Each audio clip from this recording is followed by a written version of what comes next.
Hey guys, ഞങ്ങൾ ചിതറ വരെ വന്നതാണ്. അതിൻ്റെ ഇടയ്ക്ക് ആരുടെ അത് അതിനെപ്പറ്റിയൊക്കെ ഞങ്ങൾ ഇങ്ങനെ സംസാരിച്ചുകൊണ്ട് വന്നവരായിരുന്നു ഗായ്സ്. അത് കഴിഞ്ഞിട്ട് ഇവർക്ക് വല്ലതൊക്കെ വാങ്ങിച്ചു കൊടുക്കണം എന്നായിരുന്നു. 20 ഉള്ളൂ. അതിന് ഞാൻ ഐസ്ക്രീം വാങ്ങിച്ചു കൊടുത്തു. അത്രയ്ക്കുള്ളതൊക്കെ ഉള്ളൂ. പിന്നെ അവളെ ക്യൂട്ട് എക്സ്പ്രഷൻ ഞാൻ അത് കാണണം. അത് കഴിഞ്ഞിട്ട് നസ്രിനുണ്ട്. നസ്രിനെ കാണാനായിട്ട് ചെന്നു. അവൾക്ക് നോട്ട്ബുക്ക് കൊടുക്കണമായിരുന്നു. അത് ഞാൻ കൊടുത്തു.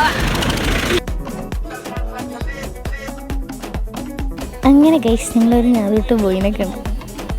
എന്നിട്ട് ഞാൻ 15 ചിതറ പോയിട്ട് അവിടെ വന്നിരുന്നു കാര്യങ്ങളൊക്കെ പറഞ്ഞുകൊണ്ടിരിക്കുകയായിരുന്നു. അവിടെ നിന്ന് പോയി ഇവിടെ വന്നിരുന്നു ഗൈസ് നമ്മൾ പറഞ്ഞുകൊണ്ടിരിക്കുകയായിരുന്നു.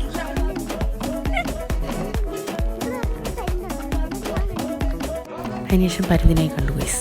കാണിച്ചു കൊടുക്കേണ്ടി വന്നു. അതിനുശേഷം അതിന് ടാറ്റയൊക്കെ പറഞ്ഞ് വീട്ടിൽ പോയി.